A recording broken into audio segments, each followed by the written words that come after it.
Hey, this is CJ the Traveling Man. I just thought I'd let you know we stopped in Crab Orchard, Illinois, which was established in 1853. Yes, I had to look back. I just want to thank everybody, let everybody know I stopped through. This is CJ the Traveling Man, signing out. Peace.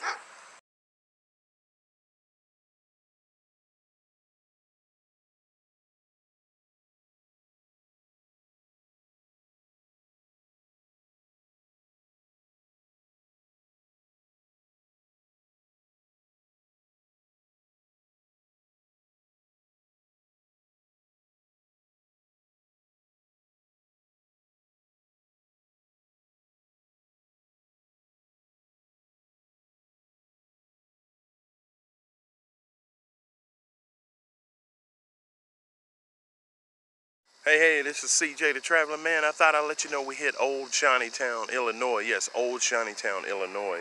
And we got bugs out here attacking us as we're trying to tour across America. I just thought I'd let you know that, hey, we stopped here in Old Shawneetown, Illinois, which is considered, it was settled, yes, in 1793, and is also one of Illinois' oldest cities. Yes, remember that, is one of Illinois' oldest cities that was settled during 1793. So like I said, spread the word that CJ the Traveling Man has came through. Pass it on. Let everybody know that CJ the Traveling Man is coming to a town or a city and a village near you. Peace.